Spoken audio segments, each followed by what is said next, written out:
good against him.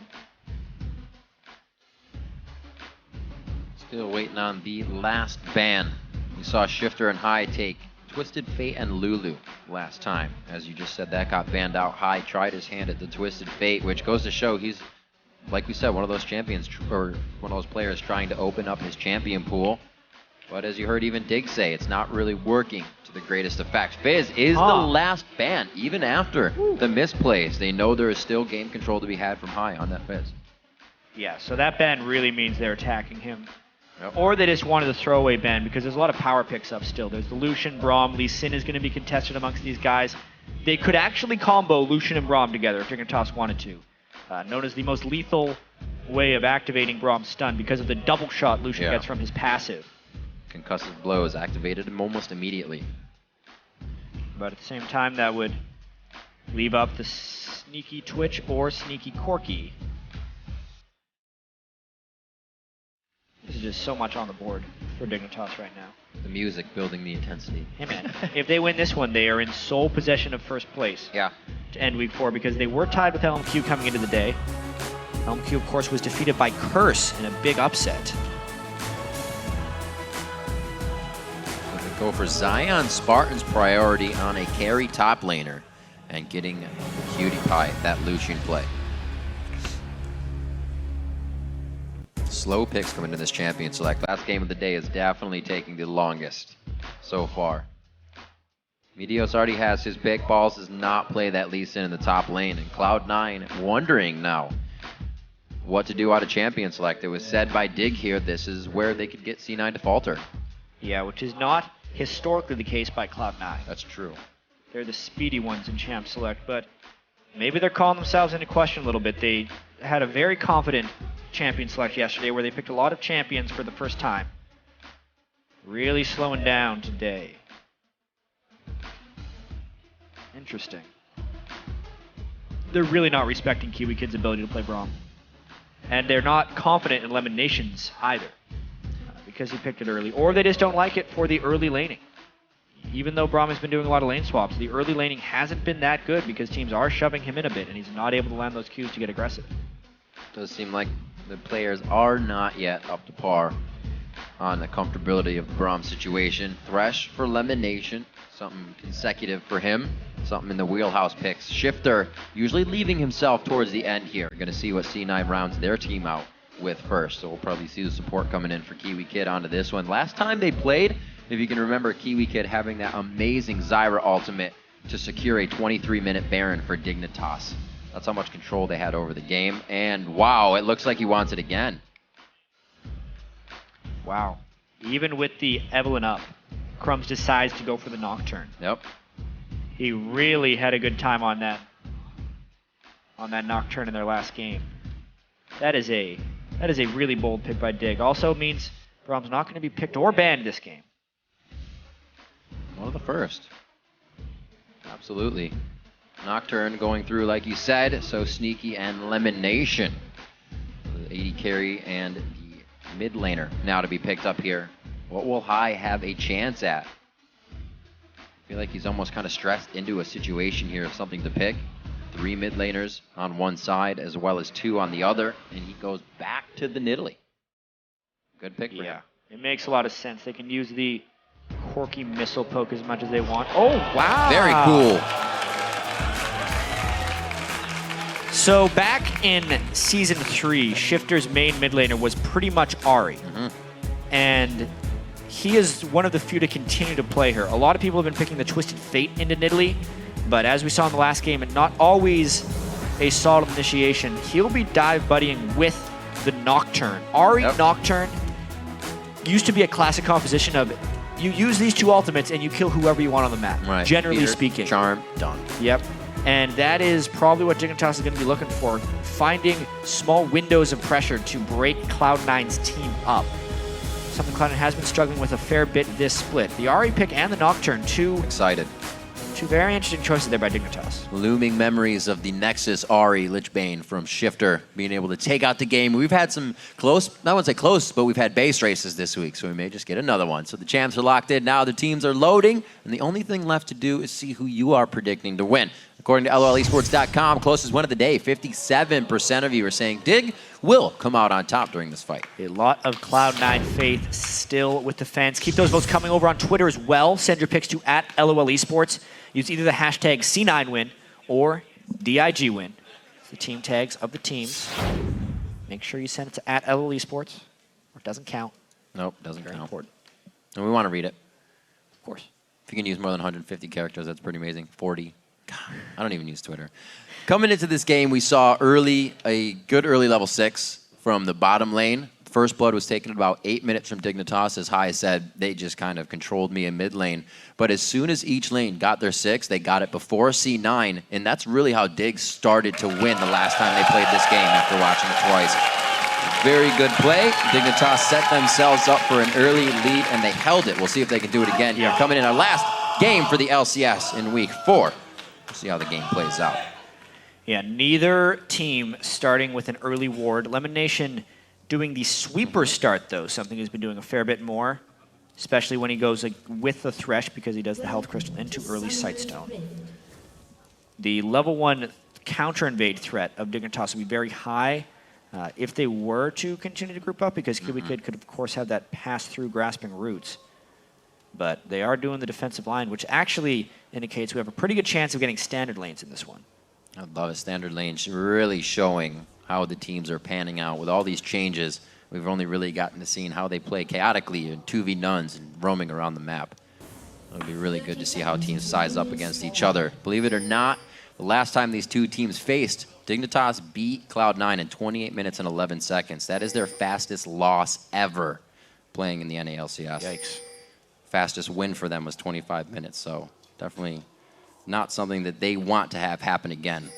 And they have the team that can poke their way to victory here if need be on the objectives. Cloud9 setting up for what may be a late invade here with the safety of some hooks. Yeah, definitely moved all the way down here. Lemon Nation gets to sweep out the 1 ward, which creates a lot of uncertainty on the Dignitas side. Most likely going to prompt the double blue buff invade and also a lane swap.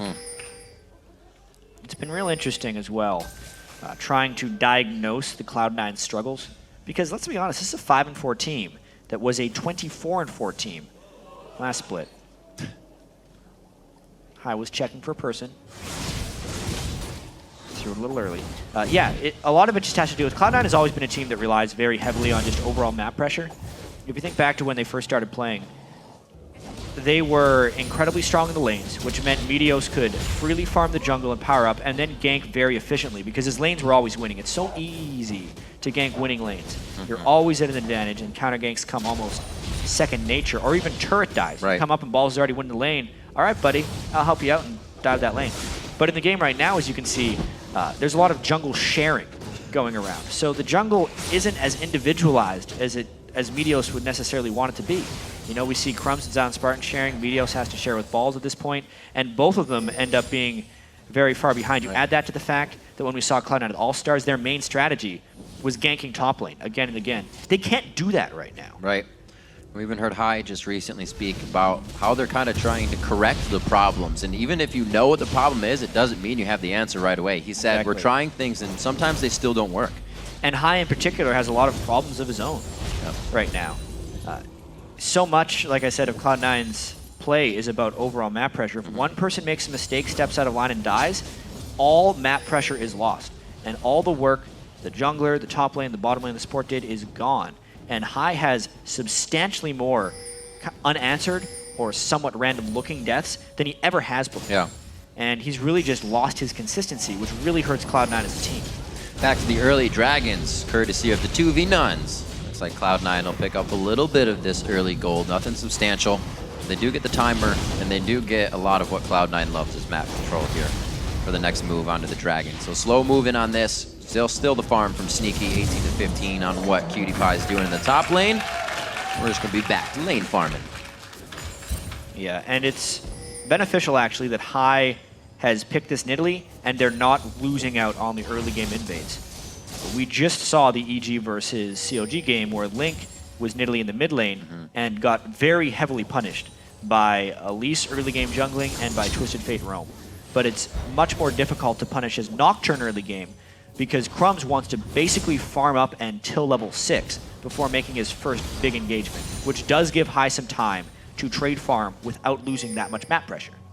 That's going to be good for High. He is known to be one of the mid laners to farm less, something he has said he doesn't put a huge priority on because of his roaming, but this will work out very good if he has to fall into that factor of the less farm. Yeah, and speaking of the farm as well, touching on our featured matchup with Meteos versus Crumbs, even though Balls and Meteos have been jungling together, they're giving all of the last hits to Meteos. It's a very different style than what Zion Spartan and Crumbs are doing because those guys have been buddying up a while and they're sharing the CS. So Crumbs, much more in the supportive style, trying to get Jax going, and Meteos, actually much more selfish right now, hoping to get some early game power on Lee Sin and Snowball himself for the team. A mission right now. Cloud9 is looking to formulate ward coverage for pure knowledge on Crumbs, and then they can activate something a little later when they want to. Sneaky taking the pressure in the bottom lane because of all this aggression towards the top, but he stays safe, even with 3 roaming. Yeah, the 3 roam gives some deep wards into the top lane of Dignitas. Oh. They're not going to be able to do much taking that kind of harass. Definitely feeling pretty good on the side of Cutie Pie and Kiwi Kid. Trading damage in 2v1, and they're definitely getting the upper hand here. Sneaky's pushed off the turret, so this could help Cutie Pie quite a bit in the ways of farming up himself, and he's able to soak up the experience without being zoned out. Good grab. Yeah, best friends, Crumbs and Zion Spartan. They are following each other all over the place, using the buddy system, even in the lane. Wonder if they shove up one more wave and then just go back to jungling together. Finally, they might split up. Nope. Stay together. Same thing on the other side. It looks like it's just Pen Pal Day. They're doing what they can to keep it strong and keep everybody leveled up here. High looking pretty low on mana in the mid lane. He's got about a minute or so before he can even get his blue buff, so he's just holding strong. Shifter finally starting to put a little bit of harass on. Hasn't played Ahri in a while, maybe rethinking a few of the timings, but feels comfortable on it now and starts hitting those orbs of deception. Missing a few CS here and there. Yeah, absolutely. Not been Shifter's strength, actually, is the absolute CS and laning. He's definitely avoided dying himself. Has gotten most of the kills in the LCS as well for mid laners. It's one or the other, Jeff. Yeah, Can't have every. Need it too. He's not the perfect player yet. Definitely trying to work towards that. Shifter with a ton of potential. Yeah. A lot of one-on-one time coaching from Skara as well. So his buy going back as they're getting pretty hard pushes on the lane there. Not so much High, obviously getting pushed into his turret, but Shifter going back with increments of gold, picks up an ability tome right there. A little more power for himself. And the pink wards start to come out from Dignitas as well. The early vision control that they oh so love. But look at C9. They've already started placing as we saw the early entry into that top side of the jungle. A little bit of change of strategy as well. Shifters went for a sweeper before High. That almost never happened last split. High killed more wards than any other mid laner that split. But this time Shifter definitely trying to get more vision control. He needs to make sure he can sweep the brushes he's waiting for. The only way he generally gets kills is if he lands the charm, oftentimes from Fog of War when he's trying to catch High moving to a lane. And that's the main way he controls people on Ahri. So the sweeper is of utmost importance. It's just interesting that he got it before High. High did just switch it up though. Nice max range orb, instantly putting on all the damage, but it's blue buff to no buff at this moment. High doing what he can to fend off mid lane. We've seen a lot less of that aggression from Crumbs, so that would happen on Nocturne in this game. We saw that kill happening just about first blood was 20 seconds from now in their first matchup. Let's see if they can actually calculate that. If Lemon Nation had Sneaky there, it might have been right on par with that time. Looks like everything's safe for now. Good spear from High, trying to trade back damage. I believe Cloud9's blue buff should be respawning shortly. That's why he doesn't start. The junglers both started on the right side of the map and moved upwards, so to speak. So Shifter has this timing window of having blue buff or High doesn't, but it's going to be matched when High gets his. I actually wouldn't be surprised if either Crumbs tries to invade this blue buff to deny it, or if he tries to gank High the instant High gets the blue buff to try and double up on Shifter's blue buff time. Whoa! Huge chunk of damage with the phosphorus hit as well as the Gatling on a bit of the shred there. Sneaky combining everything to work beautifully, and you can see the Fog of War game starting to be played by High from the side lanes. Getting a little bit of that damage towards Shifter if possible, but Shifter's playing it very well. He's pretty much just slaloming through the minions, always making sure he's got some protection. Yeah, and now this game becomes a little bit about the blue buff. Crumbs didn't notice that he walked past a pink ward, so Cloud9 knows where he's gone, but they also don't have their jungler here, so they have to forfeit it for the turret. Yeah, they have Zion Spartan moving down. Good pressure there. C9 answers with a bit of cash flow in the bottom lane. And this is great. Going to shut down a bit of objective control. High is going to be very low on mana as they approach this dragon in 5 seconds. I think he's going to go for a little more than this, that Foxfire, but it's the harass. The Nation getting himself in early. Sneaky's there. No. The damage we just saw onto Cutie Pie absolutely can't be taken by Kiwi Kid. They finalize the kill they were looking for. Now Dragon's in their favor. Right, exactly. Right as it spawned, and that's just Meteos staying down bottom. The selfish farming he's done a little bit of, also giving his team the big-time objectives. Now the second dragon they're going to be able to take, as well as the turret, as Crumbs was off securing blue buffs, but lost the big objectives. He wants to do something here, though. The Valkyrie's there. He gets a flash from Lemon Nation over the wall. Good guy support, pulling out the plays. And Crumbs still got to give him credit for trying to get that quick kill out. Yep. Nothing coming from Burned everything. Sneaky also did. But the dragons, the turrets, starting to mount, actually, for Cloud9. Even the lanes are doing pretty well for them at the moment. And with the one Nocturne ult already being burned, they didn't sync it up with the Ahri ultimate. They have not secured the kill that you kind of rely upon with that Nocturne.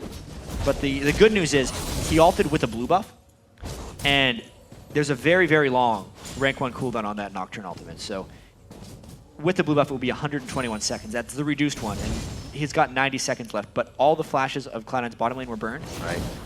Very likely that Crumbs goes bottom for another big gank and tries to pick up a double kill. They definitely have the counter crowd control if they need it with Kiwi Kid back up. Lemon Nation towards the top lane, however, as we're looking at some Cloud9 movement here. Walking through a bit of a ward will be seen. You can see Zion Spartan kind of playing this one safe, but I don't know if it's going to be safe enough. It's about to be 3v1. Or not. Maybe not. Cloud9 decided to back off. They saw the ward. They saw the ward over the wall, and they thought kind of better. Diving a Jax is very difficult, as well as when they don't have a total knowledge of where the backup's going to arrive from. Shutting down a higher priority target is going to be the agenda right now, and the hook onto Shifter. The patience from Lemon Nation to watch for the first Spirit Rush, and then know there's a slight cooldown. Hooks it in. Crumbs is going to be in some danger here. The pounces, the swipes, scratching his eyes out. High finally pulls up the kill onto Crumbs' Nocturne, and Cutie Pie's already running out of lane, getting a little tossed back and forth. Lemon Nation's going to be there. He's going to dodge the culling back and forth. They're going to be forced out of this one. Relentless pursuit. Wow. Dodge the death sentence. Only the 4th game of 10 where Shifter has died. And it's happened pretty early on here. Cloud9 assuming control. Meteos' Lee Sin is really been a big factor here. One more. Yeah, it was a fantastic dodge of the Flay right there by Lemon Nation, but waiting on that rush. you got to dodge both of them at that time, and they finish him off pretty easily once they land that death sentence. Now Cloud9 can push out mid because they've really burned Dignitas out of a lot of power. This is really working out when Cloud9 is getting these kills as well. The assists are just falling left and right to members that are roaming around with the team. That power play by Cloud9 has put them up 4,000 gold now, 3 kills, and they open up the first turret of the game in bot lane as there's been a bit of running around that happened a bit ago.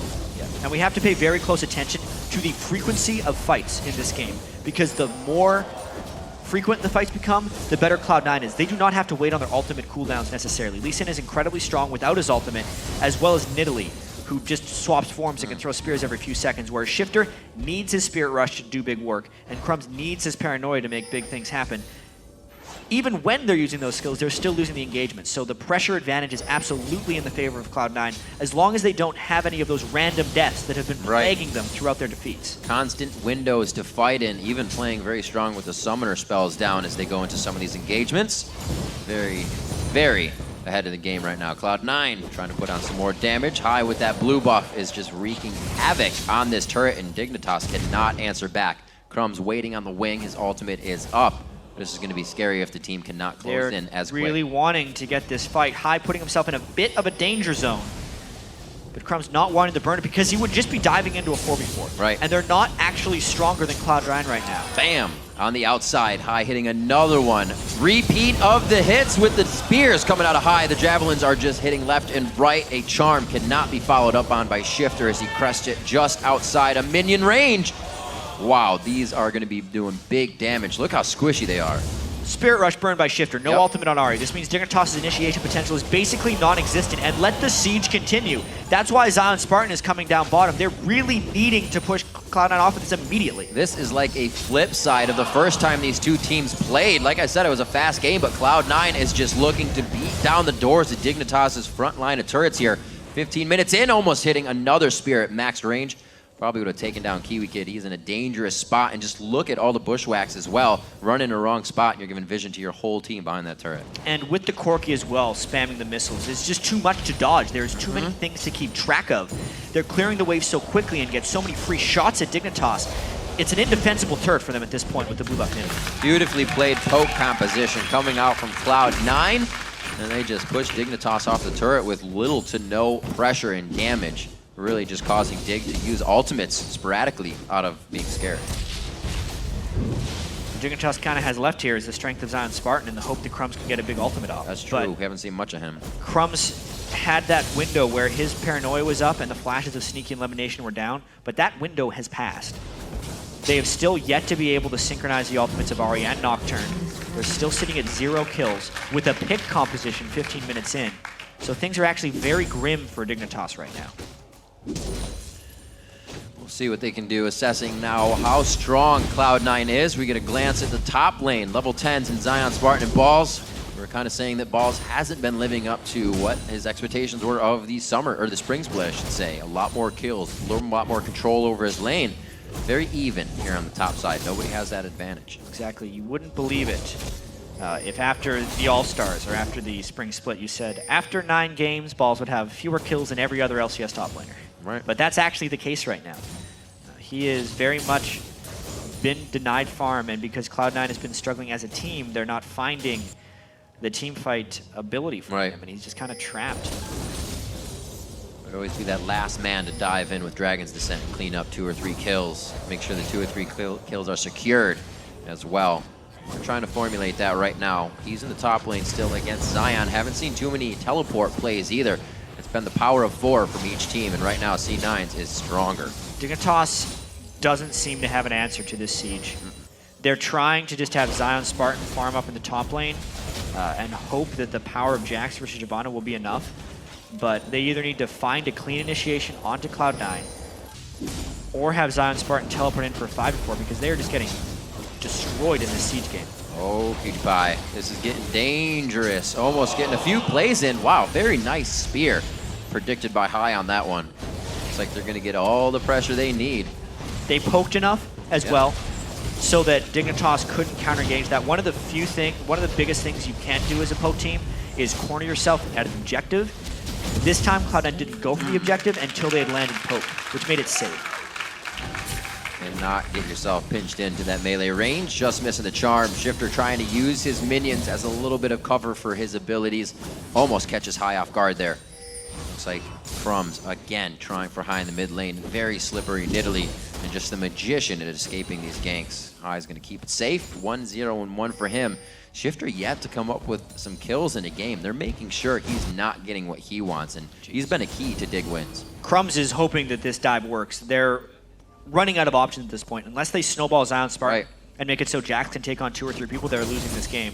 But even then, there wasn't a big enough edge in that lane at the time.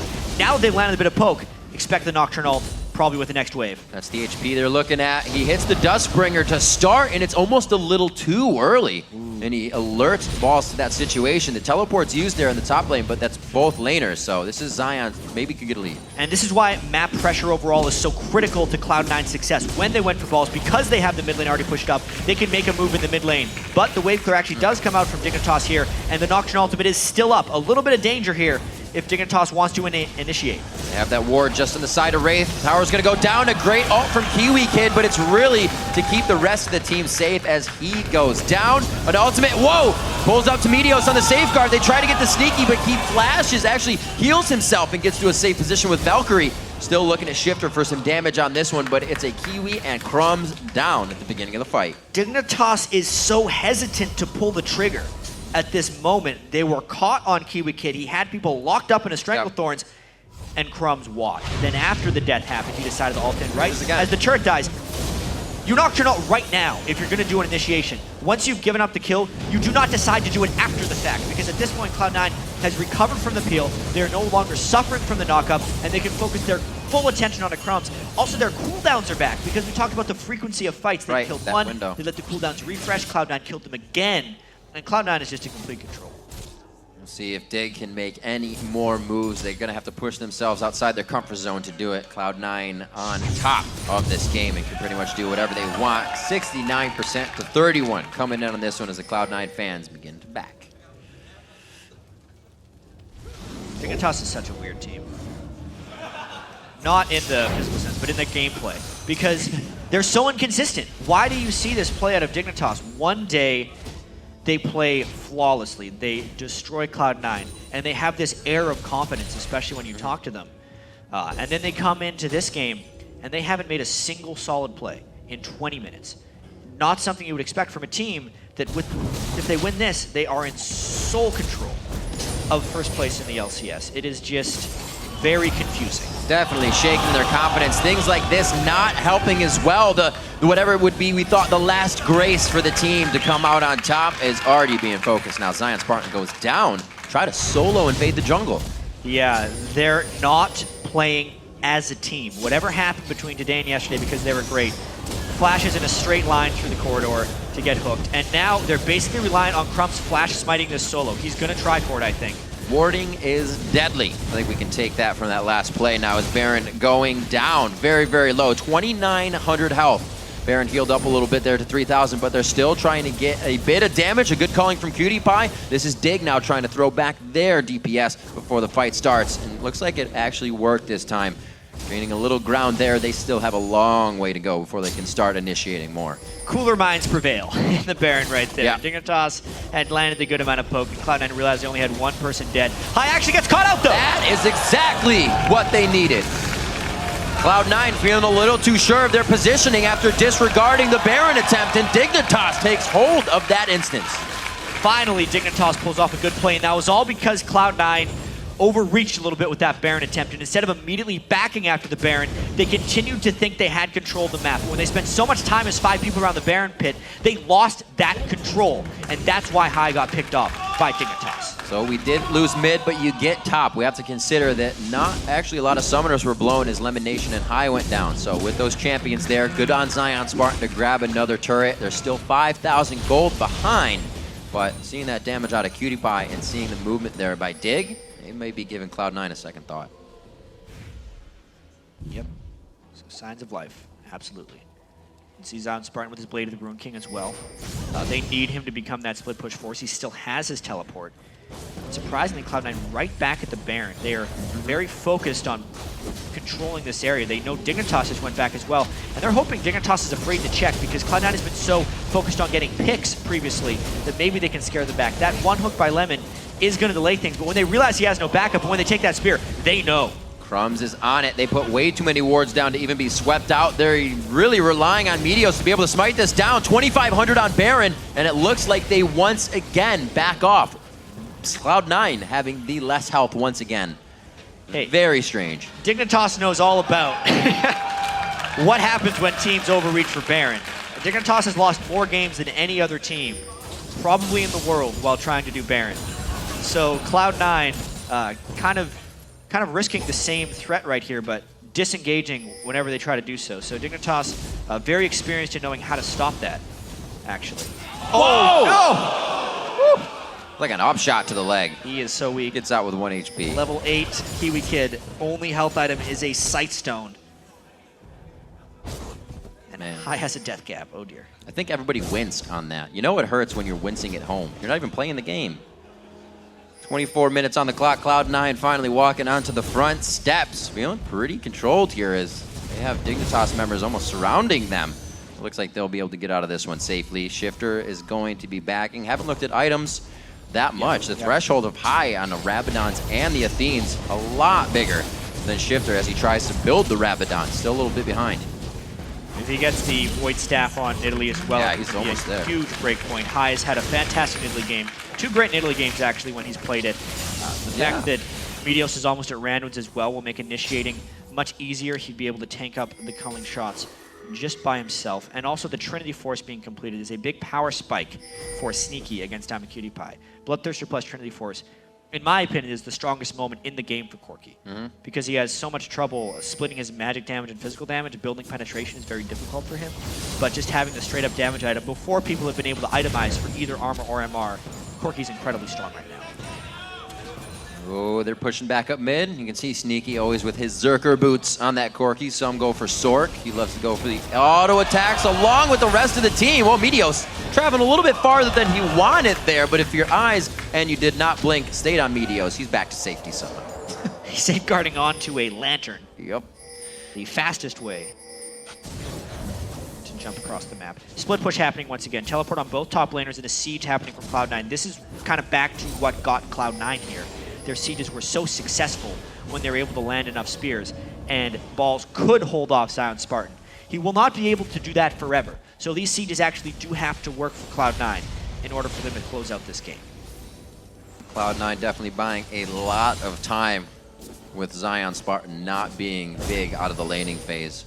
That scaling is going to come quite fast if they start knocking down more turrets and get an influx of gold, but Cloud9 is also playing safe enough to not give Dignitas too many kills back into this game. Those 2 we were talking about were just as we almost prodded Dignitas to try more. They found that after a Cloud9 disengage, but now back to the stalemate. Back to, is Cloud9 going to make another mistake? And if they don't, where does Dig stand? And you know what, Rick? We've seen a lot of stalemates like that, like this week in particular, especially with Jax in the game. All these teams have this mindset that if they stall out enough and they can get Jax to late game, that everything is just going to kind of fix itself.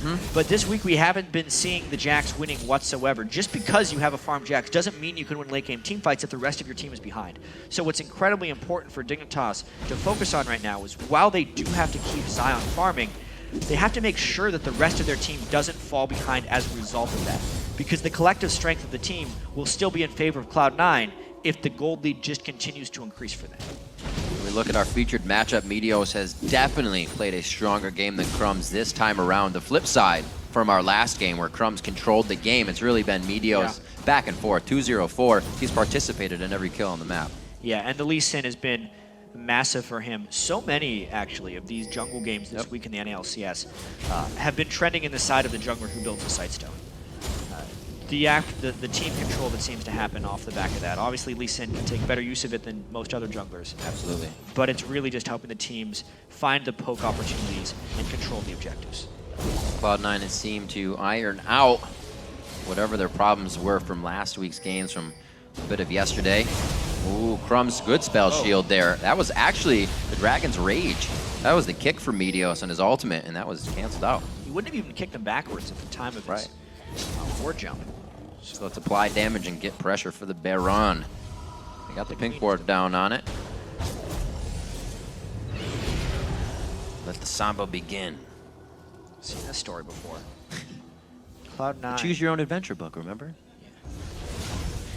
At least Hai has a Void Staff now. So if they land the spear while doing this game, especially if they can land it on a Kiwi kid, who has about 1 spear as far as his life bar is concerned. Duly noted. You got to see that just a little bit ago. So, surpassing now at 28-11. This is when the previous matchup between these teams ended. Dignitas was taking down the Nexus right now. Not the case this game. They are on the back foot trying to hold off Cloud9. But Cloud9 has also not really been able to find anything past that inhibitor turret. They're not getting the pokes on. They're not getting the pressure they want on the turret. Absolutely not. With the death cap on his shifter, he's more of a threat when he dives in with the arc. Yeah. Oh. All right. Never mind, guys. You can see Hai from lane to lane with the team. It looks like they're going to pressure the bottom turret using that insecurity of the area around it. Oh, actually, Shifter almost hitting a very nice charm under the turret would have gave Zion Spartan a great engage. So you can see just what Dig is trying to formulate on these fights. PewDiePie forced to use the culling. It's cut short. The Flay comes in and he is forced out of the fight. A very nice hit by Meteos. Waits on the resonating strike. Here comes Crumbs. This is going to be big, but again, the team cannot pull the trigger and follow up on Crumbs. Cloud9 turns this one around instantly. Shifter goes for a dash after he hits the charm, but there's not enough damage to have it. It's the true damage coming in from the Zyra passive, but it's not going to kill anybody. Kiwi Kid just sits there, and it's C9 in the base now at Dignitas. Ends as a 3-4-1 because Cloud9 did find the fight they necessarily needed. It wasn't a spear that started it, but instead a death sentence. Wow. And it was a spear that ended it when they managed to finish off Silent Spartan on the backside. They finally cracked the code of Dignitas. Get their first inhibitor. Dig needs to spread out there. Just a little steppage. Actually, watching this one more time. It's the danger of trying to wave clear with Death Sentence as well. It was a good Zyra ultimate. It almost turned when High was a little bit low, but then Crumbs just didn't have the strength as of yet. And all the damage turned on him immediately because there isn't enough tankiness because of the gold lead that Cloud9 has been able to put up right now. And then the chase of Cloud9 is just there because of the Nidalee Spears. Cloud9 now cleaning up the rest of the map. They feel pretty secure about any movements they have right now. Dignitas is rushing right now towards the Baron area, making sure they can get whatever control they can get without it being seen by Cloud9. Not going to matter much because Cloud9 is going to walk in and sweep everything out with the strength they have. They can pretty much put up their dukes, and Dignitas will just start walking backwards. Yeah, and the inhibitor that Cloud9 killed is the absolute most valuable inhibitor in the game for the blue team to kill. Because the super minions that push that wave are the farthest away from the Baron pit that you can get. So at the moment, yes, Silent Spartan does have his teleport. If they can burn the teleport, it means basically a Baron, or at least a Baron steal attempt for Cloud9, because the defender would have to be there while Cloud9 is doing the Baron. 4 sweepers out for Cloud9 right now, that last one. The trinket still on Sneaky. The pink ward still to be laid down. They don't even want them on their side of the map. They know they won't be there that long. They're just getting the minions ready for the last push of what they hope goes into the base of Dignitas. Dig, you can see down the line of their scoreboard, maybe the first time that every lane has really fallen behind. And you can see how it affects Dig towards the late game. Now backing off with the presence from Cloud9 face-to-face in mid lane, but Kiwi Kid not on the same page there. Throws down the ultimate, and now Dig is kind of filing in one after the other. There's a 1v1 with PewDiePie and Meteos on the bottom side. He is going to get hit up, and Meteos solos that out. The fly in here from Sneaky as he Valkyries in for the fire and the kill. A double kill coming in for him, and they just dissect Dignitas in the middle of the map. Yep, Silent Spartan wasn't involved in that fight. So even though Dignitas decided to dive in, it wasn't clean. It wasn't clean in the slightest. They did kill High, but they burned absolutely everything for it. That was that Nocturne Ari. Hey, they can kill one target. Right. What about the other 4? Where's the because follow-up? Cloud9 destroyed them in the rest of that team fight. Big gold lead and a very messy initiation by Dig. Looks like inhibitor number 2. Big game coming in here for Cloud9. Definitely turning the table on things and definitely turning the table on the vote the fans made. Cloud9 coming up big on that vote as well, with Dignitas winning the vote in the beginning of the game. Certainly seeing that Cloud9 is coming together as a team. So as soon as they landed the Stranglethorns, they're like, all right, we should absolutely go. Both top laners had teleport up. Shyvana teleports in. Jax does not. That could have been critical in the middle of this fight, but when you also realize Meteos basically soloed I'm a Cutie Pie, it may have been a wasted teleport nonetheless. And because the kill wasn't instant upon the initiation, really the fact that Dignitas all in was not good. 14,000 gold lead on the board, 7-3 in turrets. 4 more stay on the map right now for Dig. And it's going to be the ones that Cloud9 wants to take down. If they go all the way around the horn, it will be from the top side in because they have that map opened up so well. Dignitas has been scrambling really the whole time. I don't think we've seen him in this form. No. And this also does have a lot to do with how well Cloud9 is playing. That absolutely. Every single time Cloud9 loses, whenever you ask another team, what about Cloud9? Maybe they're struggling. Every team says, calm down, guys. They're still Cloud9. And they're showing why. Right. It's just inconsistency for Cloud9. They still have these really good games, but from a week-to-week basis, it's when they begin to fall off. This is kind of the Cloud9 of old. Even though they did do the buddy system at the start while Balls and Meteos were sharing everything, they gave a lot more of it to Meteos and allowed him to impact the game as he saw fit, which is the freedom that he really liked having in the spring split and the 2013 season. Outside of that, they've just been opportunistic and generally not making individual mistakes so that when they collapse as a team, they can stay together and not lose map pressure. Teamwork is definitely something Cloud9 brought into the LCS with 2 titles under their name, the champions of 2 splits. Now looking to be the champion of this game here in week 4 as they put down a very nice performance. Just look at all the damage balls can take for free and still be okay to stay in the fight. The team just brushes it off and they're going to set up again. Yep, good old Nidalee heals as well.